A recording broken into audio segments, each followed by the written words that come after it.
YouTube, what's going on? HeirofCarthage here. And yeah, sorry I didn't feel great yesterday. It wasn't like some kind of big sickness, just something I ate, wasn't agreeing, didn't feel well, had to get some sleep because I had a big meeting, everything went great. And then when I got home, my internet was out, so I decided to just rest some more. I woke up at close to midnight and got to recording, so here I am. The internet was back and it's time to get going. So this is going to be a Discord community submitted 4v4. Actually, sorry, it's I think a 3v3. Yeah, 3v3, which is Old World versus New World theme. And the New World's going to be represented by the Vampire Coast and Count Noctilus. We're going to have a Fire Slan and the Lizardmen. And then for the final New World character, we're going to have Tyrion's High Elves, and I don't remember exactly where Tyrion's at the moment. He's over here, swinging around the back. So let me slow it down for a second, give you a quick army overview, and then we'll jump right into it. Lizardmen have a pretty tough center with a bunch of Temple Guard. There's some Saurus Skink cohorts. There's a Skink Chief supporting Bastillodon Solar Engine, and then a Feral Carnosaur. Now as for the High Elves, mostly Spearmen, some Lothern Seaguard, Tyrion, Noble, High Mage, Fiery Convocation in the High Mage, some Illyrian Reavers, and some Dragon Princes. And then for the coast, it's going to be the typical Chaff Infantry. They've got the Shade Wraiths, a Rotting Leviathan, Count Nocti, and Count Noctilus is a beast. Do not ever underestimate this guy on the battlefield. He's supported by a Gunnery Wight, which can feed him ammunition, as well as the other units, so always be aware of those units when they're on the field. And then they've got a Death Shriek Terrorgeist, giving them some mobility. Now, as for the Old World, we got Greenskins, Beastmen, and Wood Elves. The Wood Elves are led by a Glady, and they have a significant number of Deepwood Scouts with Swift Shiver Shards. That's one I have to slow down to say every time. And then we've got a bunch of Orcs coming as well. We've got Orc Boys, Orc Biggins. There are even some Black Orcs, I think, towards the... Or, no, sorry, thinking of a different replay. No, or yeah, here they are, the Black Orcs. I've had a few replays I've had to watch tonight, so I got confused. There is a Night Goblin Shaman, which just is there to help buff up the magic of Wurzag. And then, like I said, I told you what the Glady was rocking. There's a Spellsinger, Lore of Life, supporting a couple interesting picks here with some Dryads and other units. And then we got the Beastmen, whose Chaff Infantry is taking the brunt of the initial volleys of ranged from the New World team. And over here, the Beastmen have a massive flanking force that is also supported by some Wild Riders. This is the Sons of Goros, some Minotaurs with great weapons, the Butchers of Kalkengard, Gorebull, a Beast Lord, and a Bray Shaman, Lord of Shadows. So things are going to get heated very quickly. But that's the kind of battle we like, isn't it? So the initial assault by the Beastmen is going to be beaten back. And then the second wave is going to be coming in for the Old World team. I don't think that anybody expected the Ungor to come in here and win the fight. They were probably just missile chaff. And you can see that there's more damage-dealing units moving up in behind. Now, these Shade Wraiths are going to be a dangerous unit. They can dish out a lot of damage, and with the Gunnery Wight supporting, it can get quite messy.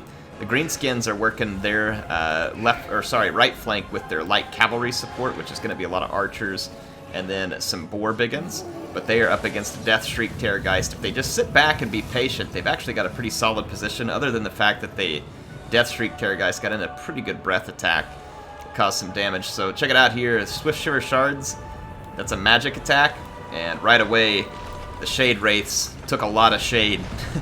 This was not their fight, and then what you would want to see right here is the Swift Shiver Shards targeting down Count Noctilus, but he's actually pushing forward into them with some infantry. But if these guys get set, open fire, they would be able to drop Count Noctilus, or at least force him back in a pretty big hurry. But there are other problems. The Rotting Leviathan has broken through in the middle, and some Gabo archers, in fact these are the Rusty Heirs, are trying to slow it down.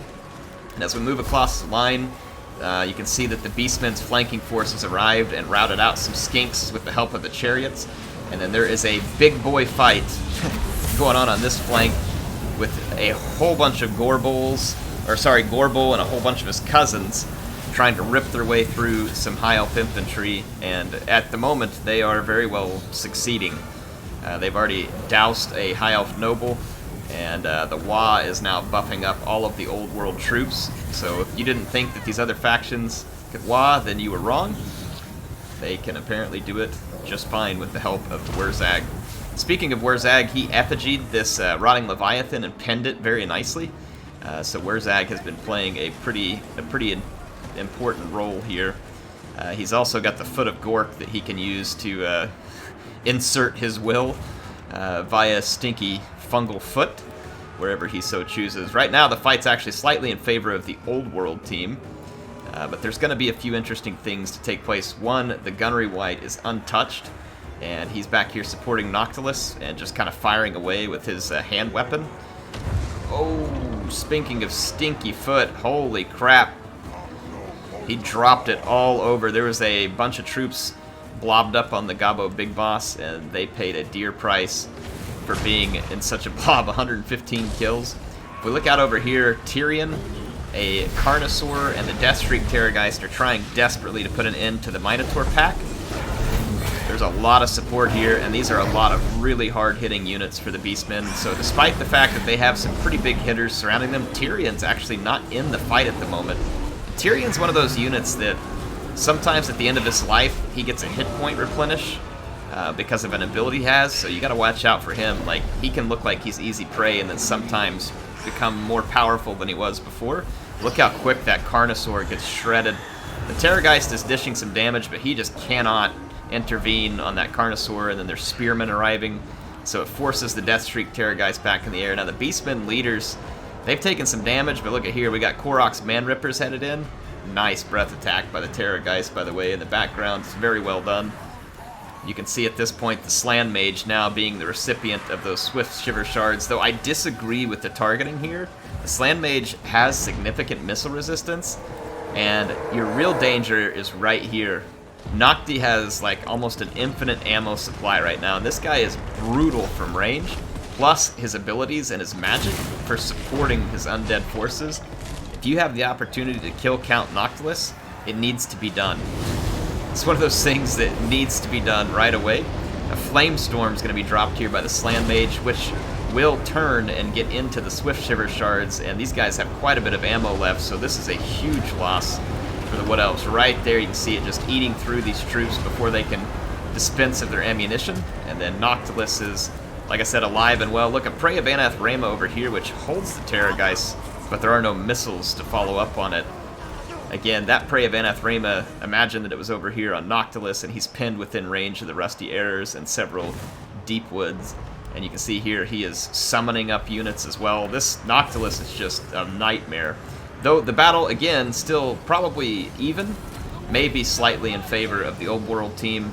This Minotaur pack back here has not been stopped. When the Korok's Man-Rippers arrived, the fight renewed afresh. And the Solar Engine is now forced into this fight to try and stop this stuff, but they are going to have their hands full. Deathstreak Terrorgeist is still alive and well, though he is taking a little bit of fire from a distance now from the Deepwood Scouts, and starting to take some pretty significant HP damage. The Wild Hunters of Kurnos are attempting some cleanup, but these are spearmen and probably not the best fight for them to end up in. You can see Tyrion's had to sit back and get out of this fight for a while because Gorbul and his Man-Rippers are just owning. And right now they're Lizard Rippers, and they are tearing through. Gorbul is one tough character. You gotta be careful of him in certain fights. Look at this over here. Noctilus gonna be Noctilus. Wurzag was over here dancing his happy feet, but he ain't so happy anymore when he got that close to Noctilus. The Gunnery Wight gives him a bullet in the spine to finish him off. This guy does not care about where he shoots you. And that Gunnery Wight is paying dividends. He's just been continuing to feed ammunition to Noctilus. Look at this. Again, what did I tell you about leaving Noctilus alive into the late game? The guy is an absolute mess. He is a lord that a lot of times people seem to underestimate, or they're kind of too terrified to take him on because of his range capability. Look what he just did right here in this fight. He can fire from the flank into this fight and just absolutely rip up huge chunks of enemies. He causes terror, and in the late game for Beastmen, terror is a significant issue. We'll see whether they're able to overcome it. They do have leadership nearby with that chariot kind of pulling through there. Now the Slan Mage is just barely holding on to life back here. He's used his banishment. There are some temple guards still guarding him, and then we got the Glade Lord here. And Tyrion gets hit by Prey Vanath Rhaema. Beautiful play here. But yeah, I don't know if you all caught that right there. There was his ability. He just went from like 0 hit points back up to like almost 3/4. So it actually ends up flipping the power bar back in favor of the New World team. So Tyrion's ability came out clutch right there. I don't remember if that ability is a chance or if it's a guarantee for him to regenerate those hit points. I just don't recall. And you can see here the Gunnery Wight taking some significant damage. Gorebull now being attacking Count Noctilus. And Gorebull can do some serious damage to large. You can see that. But he's also taken a lot of damage. He does have some Black Orcs for support here. This is good. But Noctilus has Invocation into Heck, and he's shrugging off a lot of this damage. And he's basically playing a game of attrition on hit points. And when you get into this kind of fight with Noctilus, it's usually one in which he comes out the victor, as it is typically with these undead factions and you giving them this ability. And then look, see his bombardment coming in again. So he just proves to be a difficult target to take down in the late game, despite the fact that there's some pretty solid units here for the Beastmen as far as dishing the anti-large damage needed. There's one of Gorebull's downsides. He isn't very good with his knockback. And then, look, Korok's Manrippers about to suffer a terror rout, and then just the damage. Look at that. Noctilus took a lot of damage, but he tanked it. Look at that. That's twice Gorebull has just gotten tossed like a ragdoll, so you're seeing the downside of Gorebull there. That's something that CA probably needs to address. He's a pretty big character to be getting flung around like that. He probably should have a slight reduction in knockback, but now the balance of power is swinging back to the New World team. And Tyrion is hanging on for dear life back here, though he's a tough character. And despite the support of the Death Creepers right here, which poison, I don't think a Glady is going to be able to deal damage to Tyrion very quickly. And you can see Noctilus and the Death Shriek cleaned up the fight in the back. There are a few Deepwood Scouts here that have some ammo left, so Tyrion is in some danger here. But it's a question of whether the enemies around him can dump out enough damage, and at the moment, the answer is no. Not against that 125 armor. There's a Night Gamo Shaman and some other units that could try and pile in. There's a little bit of infantry, but here is target number 1 right now if you're the Old World team. You can see that the Bray Shaman's hoping to do a little bit of damage on the charge these Temple Guard, but he's too slow. So he's going to have to be very careful with this. Like, despite being good versus infantry, those are risky charges, unless you have something fixing them. Now look here. You couldn't kill Noctilus, and you're blobbed up trying to kill Tyrion. Yep. Here it comes. Yeah, it hurts. It hurts a lot. And look at Noctilus's ammo.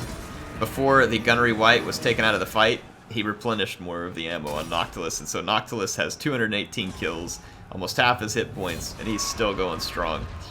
So at this point, I don't know that he can be stopped. And although Tyrion was kind of on the ropes right there, if he had to keep tanking that fight out with the help of Noctilus, he's right back in it. You can see the Glade Lord is getting turned on him, and now the Deathstreak Terrorgeist doesn't have anything to hold him back. So he is in here, going to be terror routing just about everything he touches. And at this point, everything that's left for the Old World team is very vulnerable to terror. And it is a dangerous place to be in. Deathstreak Terrorgeist is a significant foe.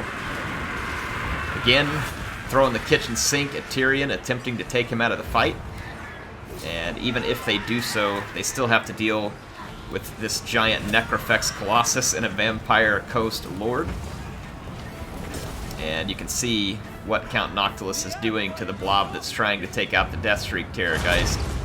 And now he's turned his attention back to Glady and her blob, and Tyrion very nearly dies for real this time, but that guy shows you what his ability is, which he's a tank. That's Tyrion's main objective there, is to be a tank, and he succeeded in this battle. He got owned, but that's almost kind of his purpose sometimes.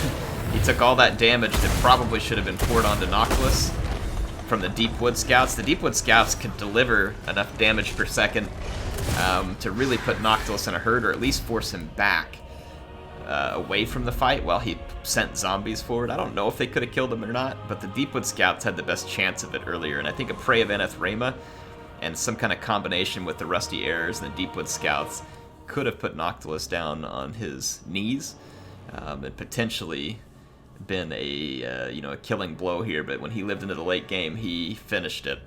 So great game. I really liked this one. So I appreciate Golden Eagle, Reptile King, Yari Kai, Pratani, Holy Zigzag, and White Smoke sending this one in on the Discord. It was a really fun one. I liked how this played out.